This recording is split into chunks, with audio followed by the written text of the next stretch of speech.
사도행전 16장 25절에서 34절입니다.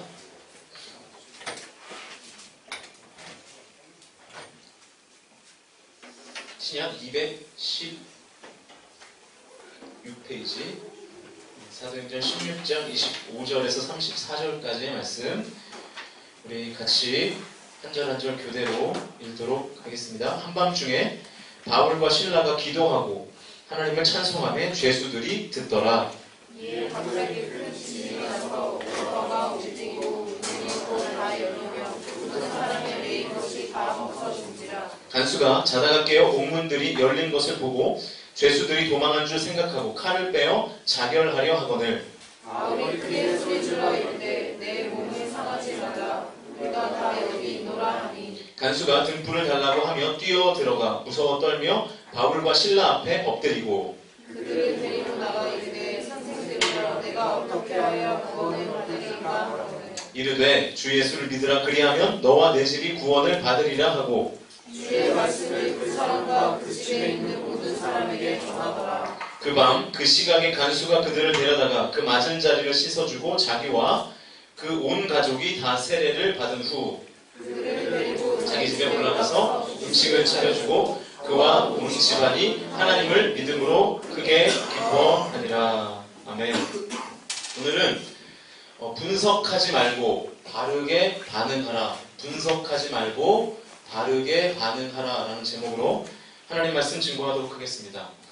살다 보면 고난의 때가 찾아옵니다. 그렇죠? 네. 성훈이나 고난 아닌 것 같은데 살다 보면 고난의 때가 찾아오죠. 하나님을 믿지 않는 사람들은 물론이고요. 하나님을 믿는 사람들도 고난을 어떻게 합니까? 네, 고난이 찾아오죠. 고난을 우리가 당해요. 지금 고난 중에 계신 분들 계십니까?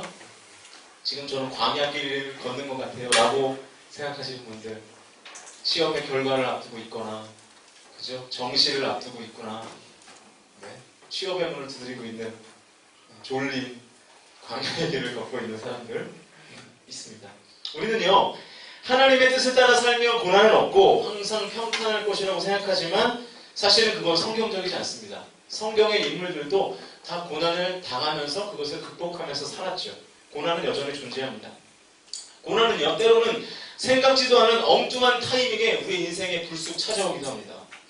여러분, 사사기를 보면 이스라엘의 제일 마지막 사사가 혹시 누군지 아십니까? 머리가 긴데. 그래요. 힌트를 주면 아는군요. 삼손이 이스라엘의 마지막 사사였습니다. 삼손이요, 포도원을 지나가는데 거기에 웬 사자가 나타나는 내용이 그 사사기 16장에 보면은 계속해서 나오거든요. 그런데 여러분 잘 한번 생각해 보십시오. 사자가 포도원에 나타나는 게 정상입니까? 아닙니까? 사자는 어디에 있어 정상입니까? 사자고. 네? 그렇죠. 저기 정글 같은데, 밀림 같은데 있어야 어울리잖아요. 근데 사자가 왜 하필 삼손이 지나가는 포도원에 나타났을까요? 무슨 메시지가 있는 걸까요, 여기에? 내가 예상치 않은 곳에서, 내가 예상치 않은 타이밍에 전혀 내가 예상치 않은 일들이, 고난이 찾아올 수 있다는 것을 의미하는 것이죠. 안 어울리는 상황에서 고난이 찾아오는 것입니다. 삼손이 포도원을 지나고 있을 때 그냥 사자가 불쑥 나타난 거예요. 이상한 타이밍에 이 사자라는 고난이 우리 앞에 펼쳐질 때가 있습니다. 인생이 그래요. 살다 보면 전혀 예상하지 못했을 때 이 사자와 같은 고난이 찾아옵니다. 제가 엊그제 저쪽 롯데마트 있는 그쪽, 롯데마트 아시죠? 저쪽에 피자스쿨 있는, 네. 거기에 제가 그 피자스쿨 옆에 그 곱창집이 하나 있어요. 곱창집 아세요? 신누리 곱창이라고. 제가 거기를 아니고 꽤 자주, 일주일이면 한두 번씩은 가는 것 같아요. 자주 가서 먹는데 엊그제 예배를 드리고 11시쯤 가가지고 곱창을 시켜서 먹고 있는데 바로 제 앞 테이블에 낯익은 애들이 있는 거예요. 낯익은 애들. 처음에 못 알아봤는데 낯익은 애들이 있어요. 곱창이 불판에 구워지고 있었고 그 옆에는 사이다와 콜라 그리고 이슬이가 있었습니다. 네. 이슬이를 하면 다 아시겠죠? 네. 물론 여러분 우리가 믿는 하나님 주님이라고 부르죠. 그리고 술을 또 뭐라 그럽니까? 주님. 네, 술을 또 주님이라고 부르기도 하는데 공통점이 있어요. 공통점이. 제가 찾아봤어요. 네. 우리는 예수님을 뭐라고 부릅니까? 네, 주님. 그리고 술을 잘 마시는 사람들은 술을 뭐라고 부르죠? 주님이라고 부르죠. 하나님은 어디에나 계시죠? 술도 어디나 있다. 네, 무소부재하십니다. 어디에나 있어요. 그죠? 그래서 그 어떤 지역에 가면 똑같은 술인데 각기 다른 이름으로 팔죠. 찾아보니까 대구에는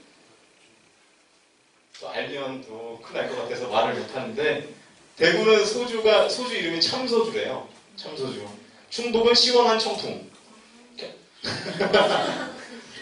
굉장히 처음 들어본 척하는데 네. 경남은 뭐 화이트. 부산 뭔지 알아요, 친구나?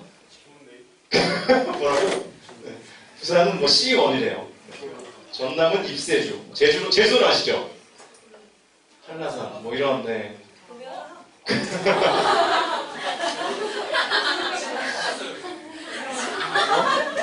네, 페이스북에서 봤죠? 네, 뭐 그럴 수 있죠, 뭐. 네, 그럴 수 있죠. 네. 근데 그렇대요. 술도 어디에나 계시고. 하나님은 기적을 행하시죠. 술도 네, 기적을 행할 때가 있습니다. 네. 하나님은 홍해를 가르시고 불기둥과 구름기둥으로 우리를 인도하시고, 그죠? 반성에서 물을 내시고 물을 포도주로 바꾸시고 병든 자를 고치시고 죽은 자를 살리시고 기적을 행하시죠. 술도 기적을 행합니다. 술이 충만해지면요, 그죠? 굉장히 박현빈처럼 생긴 어떤 남자가 원빈처럼 보이는 기적이 때론 일어나긴 합니다. 실제로 그 영국에서 그 연구를 해본 결과 술에 취하면요, 같이 술을 먹는 상대방이 더욱더 예뻐 보이거나 더욱더 멋져 보인다는 한 30% 정도 그렇게 보인대요. 더 술을 드시지 마시고 네, 그렇다는 거예요. 네, 뭐 그런 연구 결과도 있답니다. 또 어떤 뭐 기적이 일어납니까? 학교 선배나 직장 상사가 후배로 바뀌는 기적도 일어나죠. 그래서 대리님, 팀장님 하다가 술에 취하면 어떻게 바뀝니까? 야, 김대리 뭐 이러고 네, 그러면서 이제 더 큰 기적은 뭐죠? 다음 날이면 그 욕을 들은 사람들도 그 욕을 한 사람도 다 기억을 못 한다는 거. 네, 그래가지고 그냥 평온하게 넘어가는 뭐 그런 기적이 일어나기도 하죠. 아무튼 그래가지고 제가 곱창을 먹으러 갔는데 거기에 이제 이슬이가 이렇게 있었어요. 네. 거기에 이제 제가 아는 그 형제 2명 있었습니다. 최모 씨의 아들 동현이와 그리고 김모 씨의 아들 병건이가 그 자리에 동네 친구들인 것 같아요. 이렇게 있었어요. 이렇게 있었는데 이슬이와 함께 이렇게 있었습니다. 제가 아는 척을 안 해야 되는데 딱 보였어요. 이렇게 제가 원래 좀 약간 소극적이라 그런 거 보이면 이렇게 적절히 피해줘야 되는데 이미 곱창을 시켰고 저도 배는 고프고 어떻게 할 수가 없잖아요. 먹고 가야지. 그래서 할 수 없이 그래 동현아 병건아 이렇게 아는 척 맛있게 먹어 이러면서 아는 척을 했습니다. 그 저기 앉아있는 동현이가 얼마나 불편했겠어요. 그래서 전도사님이 앉아 계시는데 그래가지고 지금도 지금 뭐 울지 마. 괜찮지? 이제 좋은 얘기 할 거야 이제. 네. 뒤에 좋은 얘기 나와 이제. 좀 기다려. 그래가지고 이제 얼마나 불편했을까요? 동현이가 뭔가 그러고 있는데 제가 동현아 술 마시니? 그랬더니 아유 전도사님 계시는데 어떻게 술을 마셔요? 이러더라고요. 그러니까 내가 없으면 마신다는 거죠? 내가 있어서 일단 안 마셔. 네, 그런 거예요. 이상하게 저는 자주 마주쳐요. 버스에서 한번 술 취하고 마시고 막 이래가지고 네, 막 그랬는데 자주 마주쳐요. 마을버스에서도 한번 마주치고 그랬는데 제가 있어서 어떻게 마셔요? 그러면서 내가 사이다를 막 병나발을 불기 시작하는데 얼마나 앞 옆에서 보기 안쓰럽던지. 네. 그때 아마 동현이가 그 고난이라는 그죠? 인생에서 사자를 만난 거죠. 사자, 그죠? 포도원에서 갑자기 곱창집에 나타난 사자가 생겨가지고 네, 인생에 고난이 있지 않았나 그런 생각. 결국에는 안 마셨어요. 계속 사이다를 깊은 한숨을 쉬면서 마시더라고요. 네, 그러던데 목마른 광야에서 물을 찾듯이 네, 수고했어요 그날.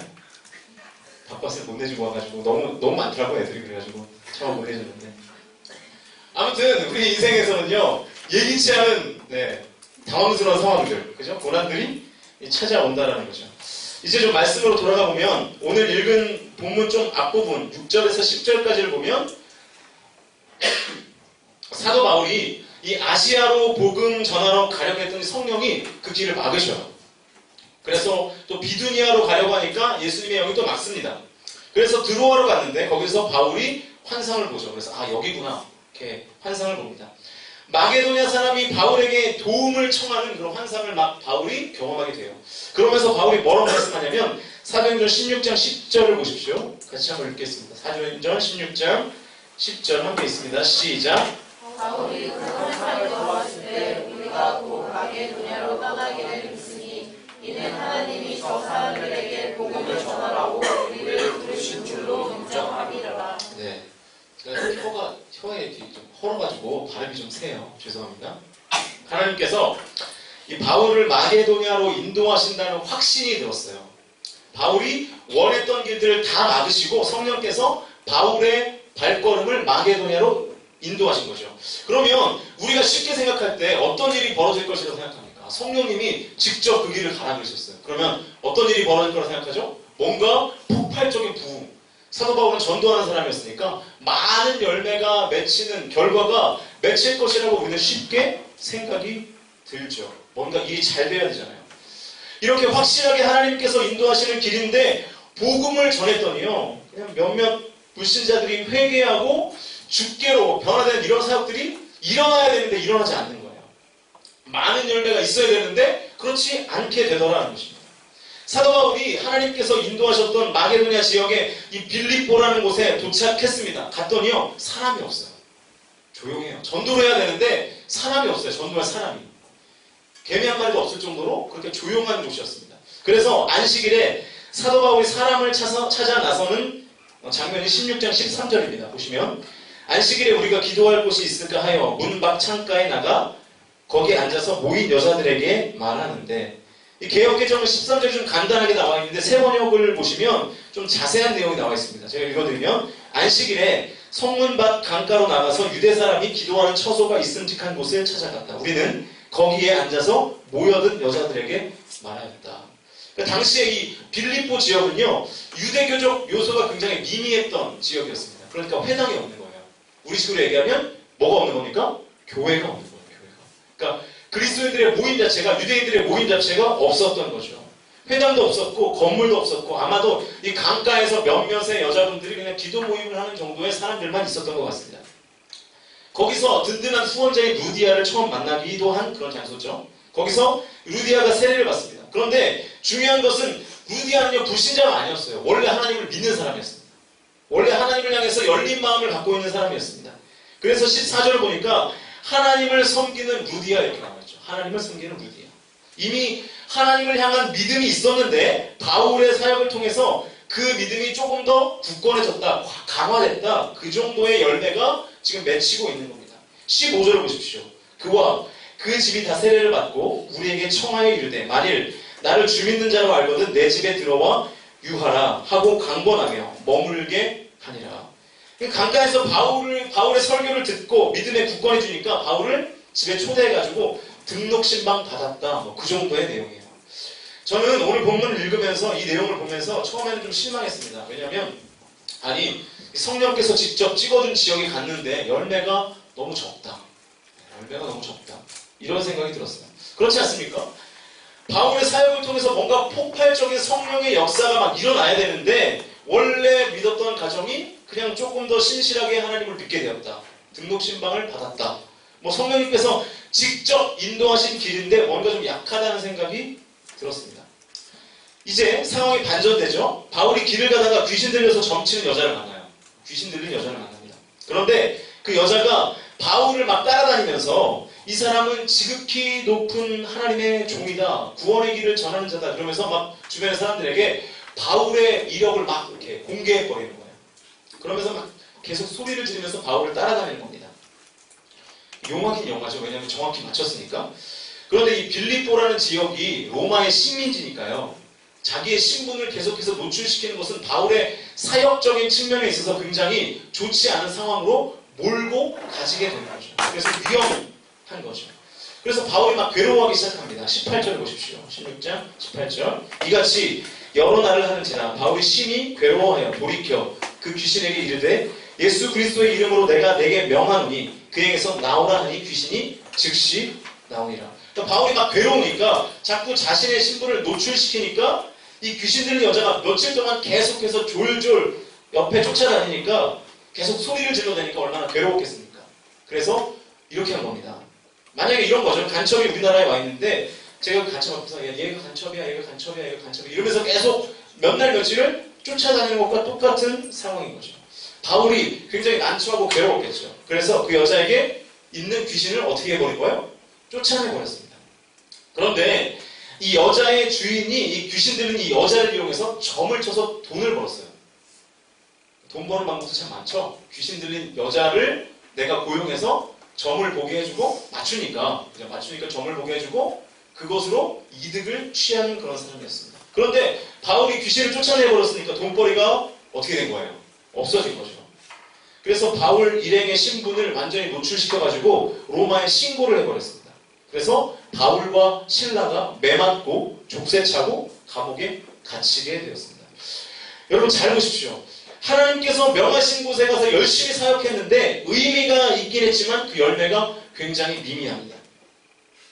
그 찬양 인도를 하다 보면요, 그럴 때가 있어요. 이렇게 혼자 콘티를 준비할 때 굉장히 마음이 뜨거워질 때가 있습니다. 그죠?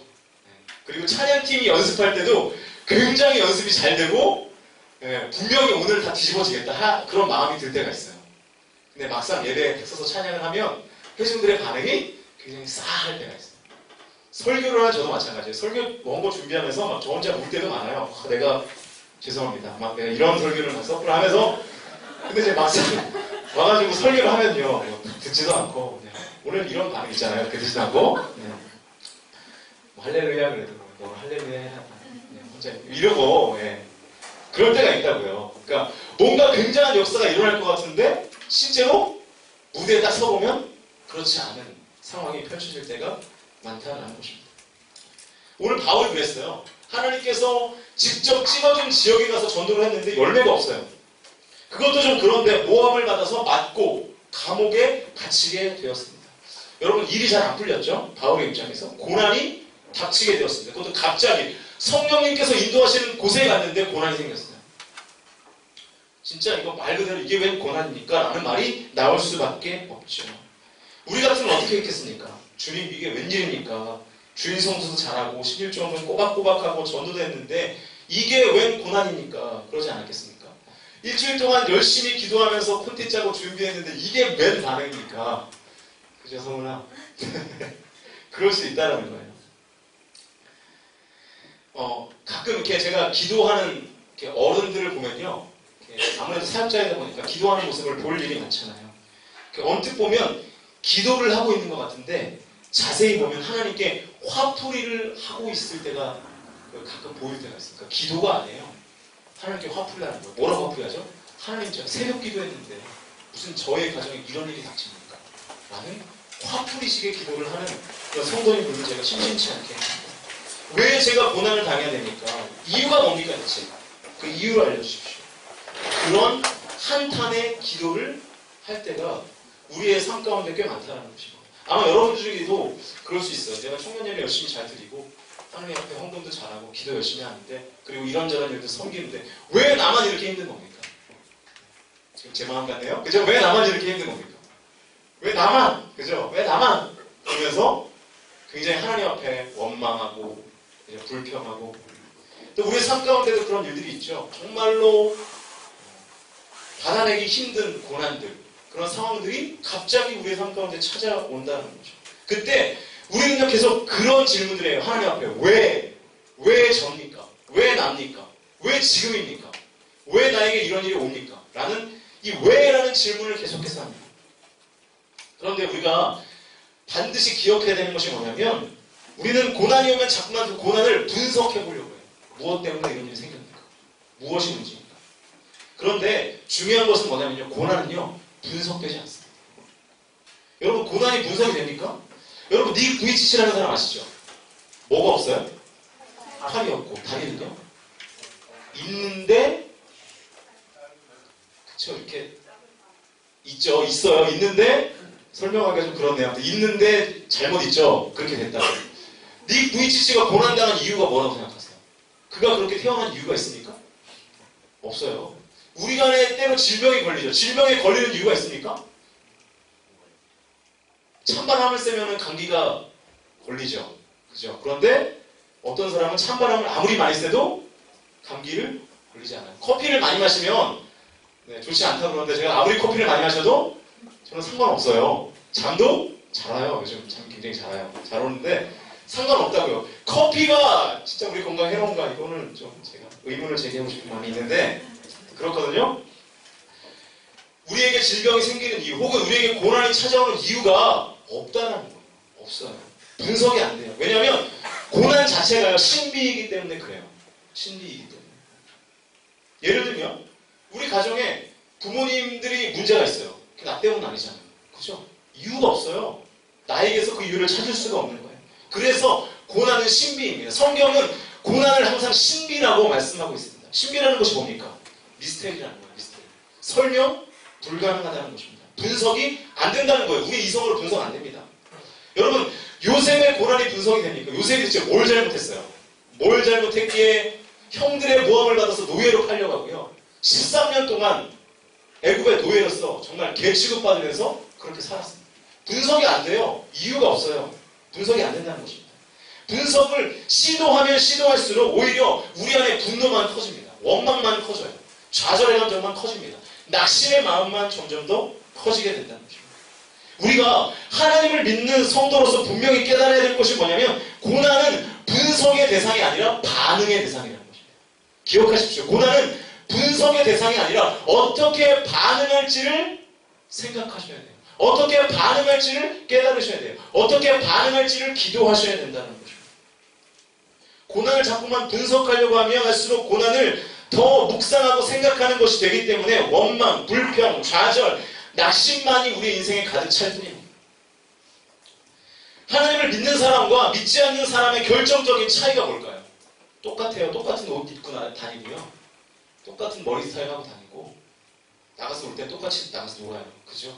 뭐가 다른 거예요? 하나님을 믿던 믿지 않던 인생에는 고난이 있어요. 똑같아요. 이것을 부정하면 안 됩니다. 그런데 고난에 대한 반응은 달라야죠. 고난에 대한 반응. 하나님을 안 믿는 사람들은 고난이면 어떻게 합니까? 일탈을 하죠. 술 먹고 난동 부립니다. 최근에 뭐 순례문이 이렇게 뭐 잘못 지어졌다고 아까 담임목사님도 그런 얘기를 하시는데 그게 왜 그런 일이 벌어졌습니까? 세상에 대해 비관해가지고 한 할아버지가 불을 지는 거죠. 남대문. 왜 그런 일이 있는 거예요? 세상에 대한 고난이 내 인생에 찾아오니까 그런 일탈을 하게 되는 것입니다.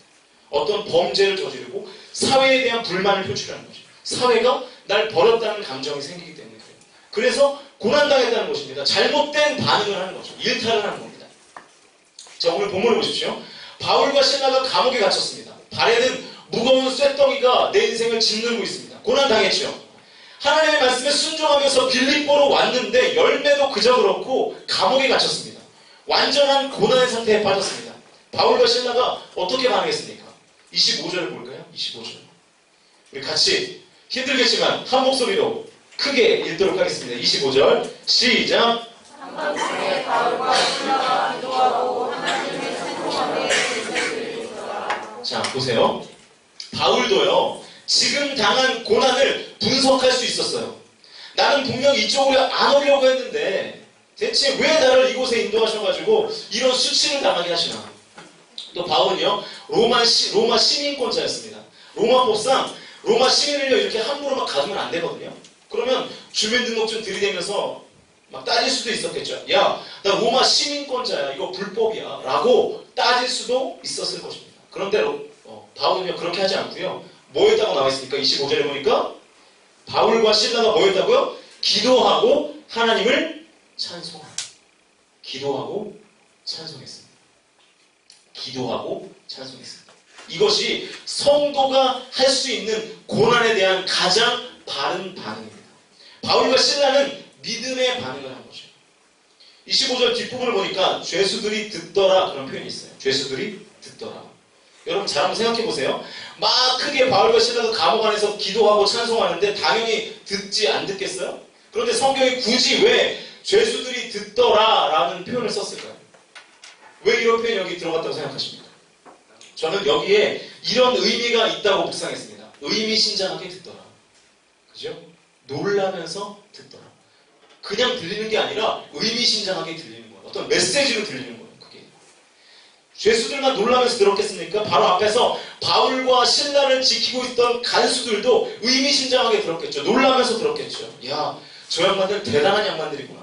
대체 저들이 믿는 신이 누구이기에 저렇게 매를 맞고 감옥에 갇혀서도 저렇게 기쁜 얼굴을 하고 기도하며 찬양할까? 그런 마음으로 듣지 않았겠습니까? 그러니까 성경이 이런 표현을 쓴 거예요. 죄수들이 듣더라. 저들이 믿는 신은 어떤 존재일까? 아마 이런 생각을 했을 겁니다. 바울과 실라가 고난에 대해서 이렇게 믿음의 반응을 하니까 어떤 일이 벌어지나요? 기적이 일어났어요. 기적 26절. 읽어볼까요? 26절. 시작. 이에 갑자기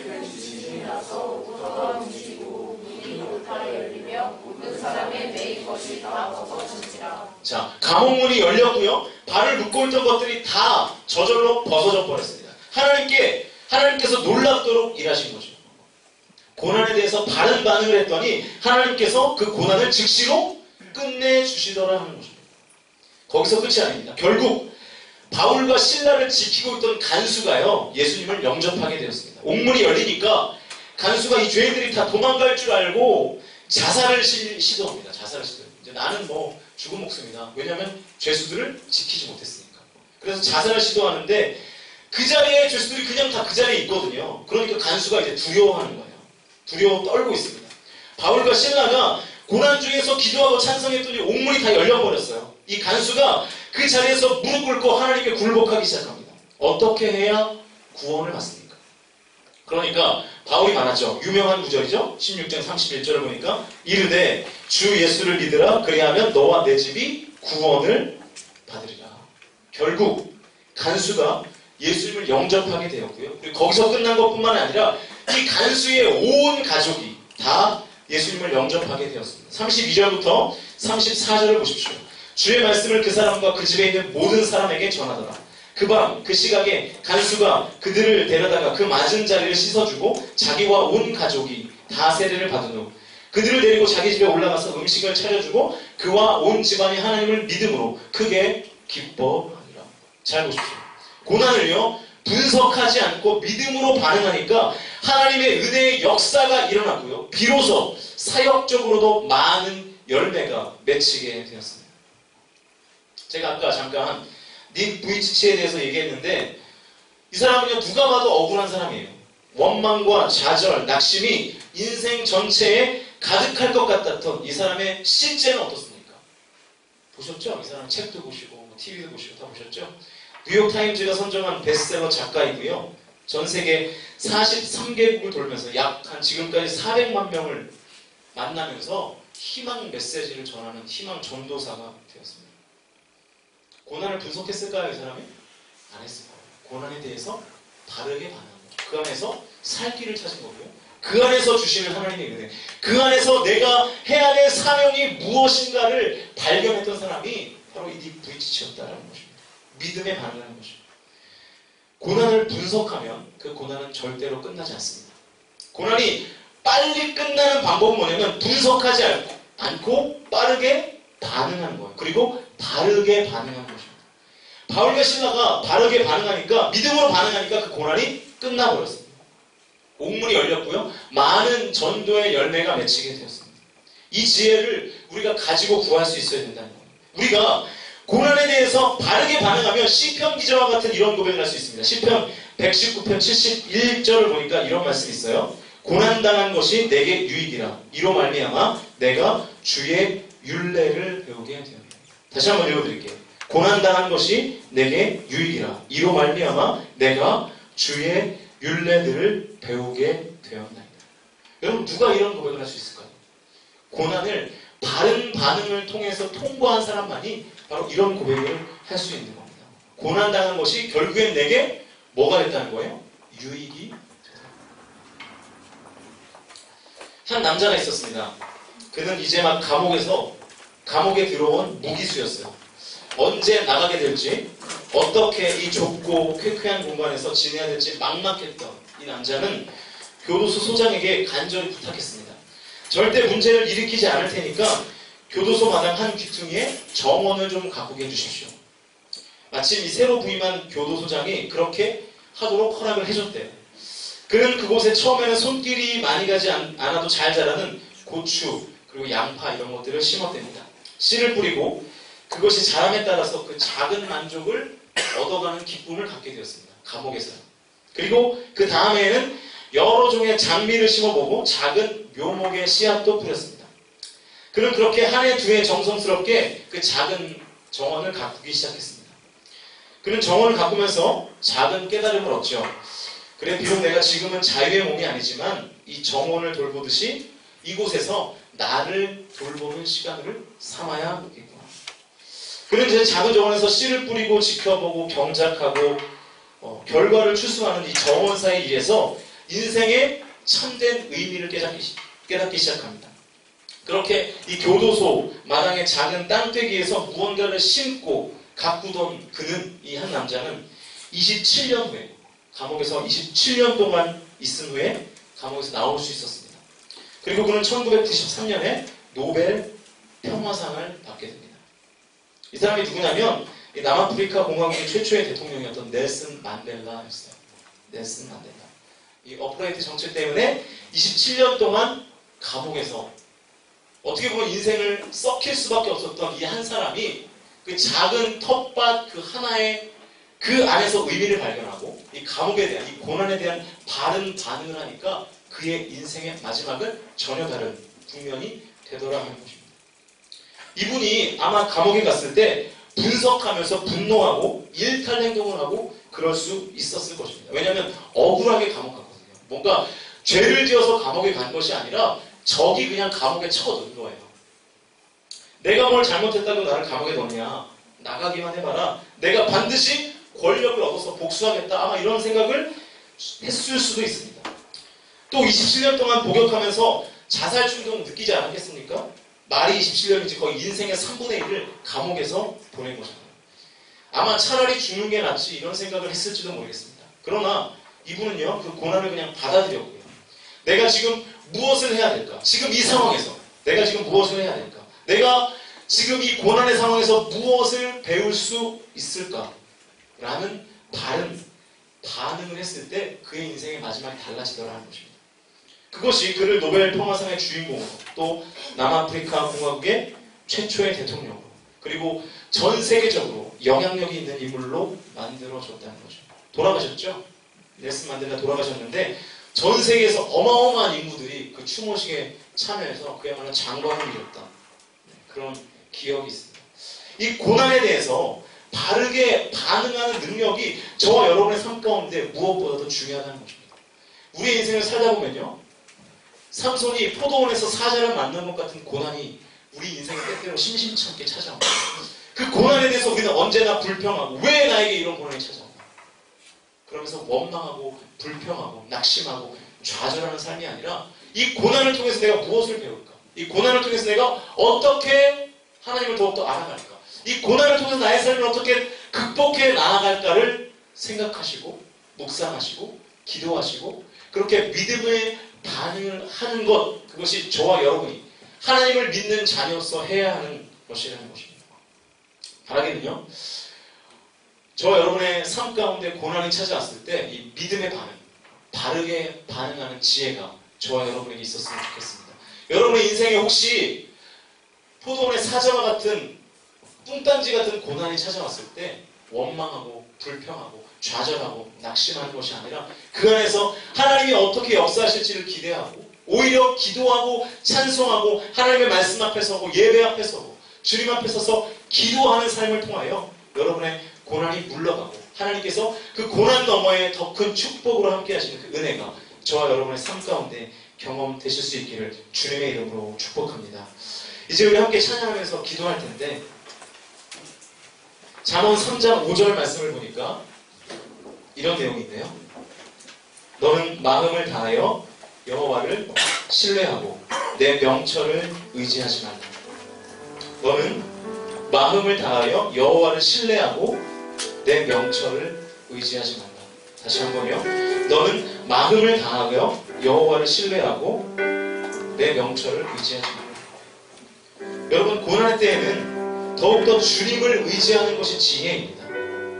우리 생각으로 분석하고 고난을 설명하려고 해봐야 더욱더 깊은 수렁에 빠질 수밖에 없죠. 지금 이 자리에도 남모르는 고난 가운데 있는 청년들이 계실 거예요. 또 인생이라는 것 자체가 고난의 연속 아니겠습니까? 그때 지혜가 뭐죠? 고난을 분석하지 말고 바르게 반응하는 것, 믿음으로 반응하는 것이 고난을 가장 쉽게 끝낼 수 있는 방법이기도 하고요. 고난을 통해서 우리가 성장하고 무언가를 배울 수 있는 방법이 되기도 하는 것입니다. 그 지혜를 붙들고 주님의 힘과 능력으로 고난을 통과하는 것. 그래서 옥문이 열리고 많은 열매를 맺는 믿음의 삶이 저와 여러분의 삶이 되시기를 주님의 이름으로 축복합니다. 우리 시간 함께 찬양하면서 기도합니다. 주 나의 모습, 주 나의 모습 보내 상한 나의 맘 보시네. 주 나의 눈물 안에 홀로 울던 나 마시네. 다시 한번 주 나의 모습 보내. 주 나의 모습 보내 상한 나의 맘 보시네. 주 나의 눈물 아래 홀로 울던 나 아시네. 세상 소망 다 사라져가도 세상 소망 다 사라져가도 주의 사랑은 끝이 없으니 살아가는 이 모든 순간이 주 은혜임을 나는 믿네. 다시 한번 주 나의 모습 보내. 주 나의 모습 보내 상한 나의 맘 보시네. 주 나의 눈물 안에 홀로 울던 나 마시네. 세상 소망 다 사라져가도 세상 소망 다 사라져가도 주의 사랑은 끝이 없으리. 살아가는 이 모든 순간이 주 은혜 힘을 나는 믿네. 세상 소망 다 사라져도 세상 소망 다 사라져가도 주의 사랑은 끝이 없으리. 살아가는 이 모든 순간이 주 은혜 힘을 난 세상 소망 다 사라져도 세상 소망 다 사라져가도 주의 사랑은 끝이 없으니. 살아가는 이 모든 순간이 주 은혜. 우리 가사나라 영원의 고인에게는 하늘의 소원 다시 한번 고백합시다. 세상 소망 다 사라져가 주의 사랑 끝이 없으니. 살아가는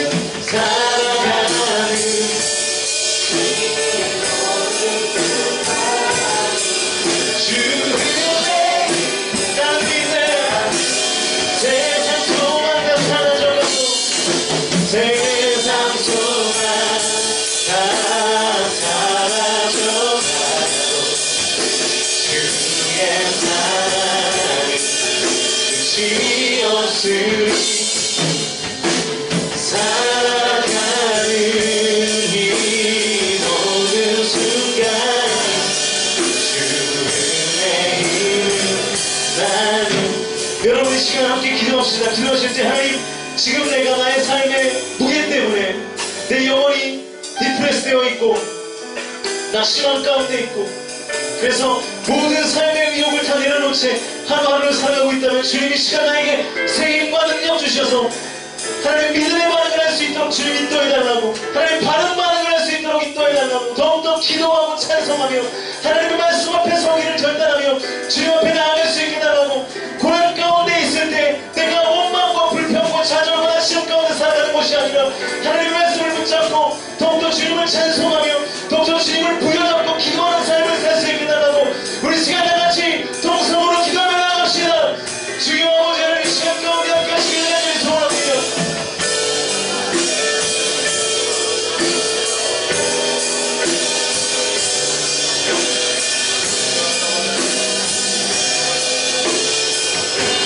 살아계신 주님, 오늘 하나님 우리 영혼 가운데 주님께서 역사하여 주시기를 간절히 소원합니다.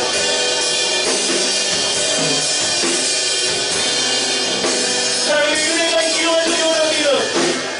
하나님께서 세우시고 주님께서 역사하시고 주님께서 회복케 하시는 은혜가 있기를 간절히 소원합니다. 하나님, 우리 인생에 하나님 포도원의 사자와 같이 하나님 오늘 동감이같이 나타나는 고난의 상황들이 있습니다. 하나님, 그럴 때 우리 그냥 주저앉아 버리고 낙심하고 좌절하고 뭔가를 시도하지 않고 그냥 원망하고 불평하며 그렇게 하루하루를 살아가고 있지 않습니까? 하나님, 믿음으로 일어나게 도와주시옵소서. 기도로 승리하게 도와주시옵소서. 주님 앞에 예수 그리스도의 이름을 선포하며 찬양하며 나아갈 수 있도록 아버지 하나님 인도하여 주시옵소서.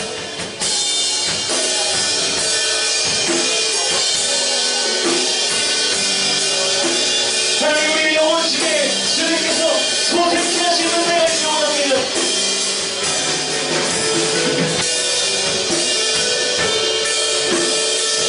아버지 하나님께서 우리를 고치시고 우리를 싸매시며 우리를 회복시키시는 은혜가 하나님 이게 우리 안에 경험되게 되는 소원합니다. 오 주여, 오 주여, 오 주여, 주님께서 역사하여 주시옵소서. 하나님께서 우리 안에 기름 부어주시옵소서. 성령이 시간 역사하여 주시옵소서. 주여, 주여, 주여, 하나님 오늘 이 시간 우리 가운데 역사하여 주시옵소서. 주님께서 새 은혜를 하여 주시고 하나님 인도하여 주시옵소서. 나의 길 오직 그가 하시나니 나를 단련하신 후에 내가 성금같이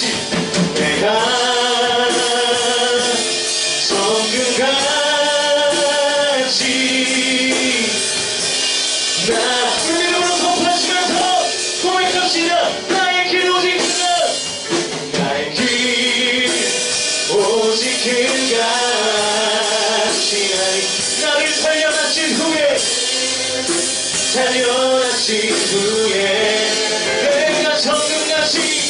내가 정금같이 불기름으로 선포하시면서 나의 길 오직 그가 하시나니 나의 길 오직 그가 하시나니 나를 단련하신 후에 내가 정금같이 하나님께서 우리의 모든 고난을 사용하셔서 우리를 전문가같이 만드실 것입니다. 나의 길 오직 그가 하시나니 나를 단련하신 후에 내가 정금같이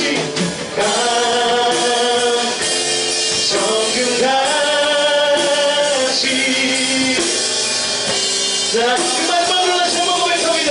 나의 길 오직 그가 하시나니 나의 길 오직 그가 하시나니 나를 단련하신 후에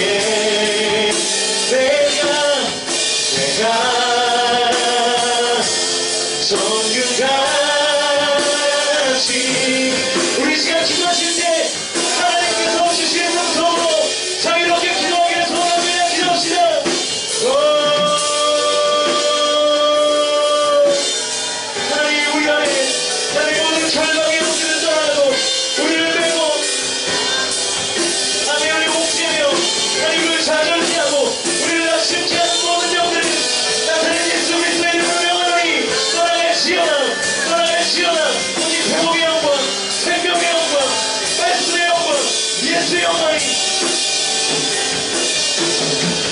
하나님의 성령이 충만한 하나님 우리의 모습이 될 수 있도록 주여 인도하여 주시옵소서. 오늘 이 시간 주님께서 역사하여 주셔서 하나님 성령으로 인도하여 주시고 성령으로 우리가 사람을 뜨겁게 하여 주시며 하나님께서 우리 영혼 가운데 말씀하시고 우리 영혼을 일으키시며 소생이 하시는 주님의 은혜가 우리 가운데 생겨날 수 있도록 주여 역사하여 주시옵소서. 하나님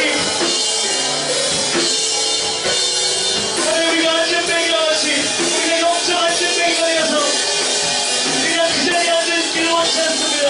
나타낸 예수 그리스도의 이름으로 명하노니 일어나 걸어라 일어나 걸어라 일어나 걸어라 말씀하실 때에 우리가 아멘 아멘 아멘 하며 주님 앞에 일어날 수 있도록 인도하여 주시옵소서. 아버지 주님의 말씀 앞에 서기 원합니다.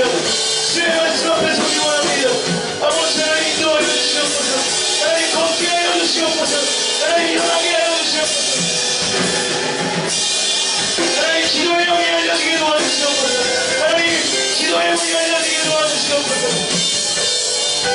하나님 주님께서 우리 가운데 충만케 하여 주셔서 하나님의 그리워 주의 능력을 힘입어 살아가게 도와주시고 내 힘으로 살지 않게 하시고 오직 하나님의 능력을 힘입어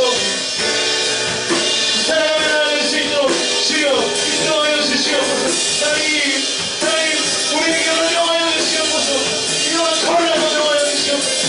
빠른 뛰어라 생기가 있을지어다 명하여 주시옵소서. 하나님 빠른 뛰어라 생기가 있을지어다 명하여 주시옵소서. 오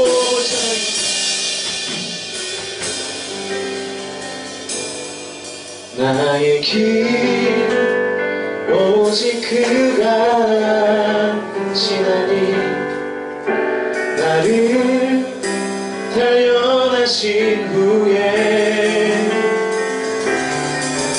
내가 정금같이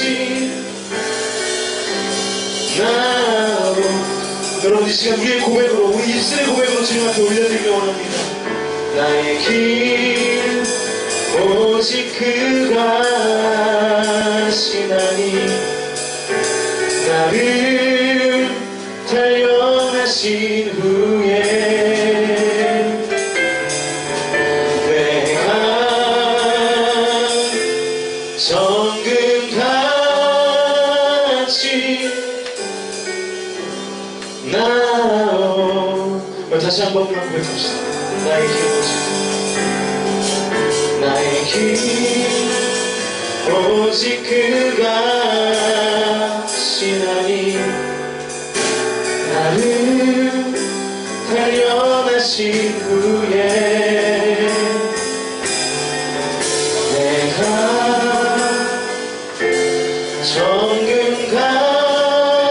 정금같이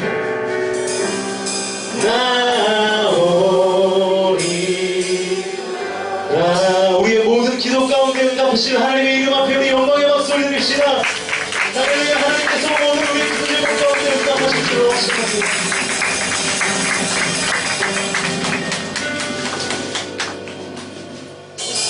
생명의 주님 찬양하시면서 준비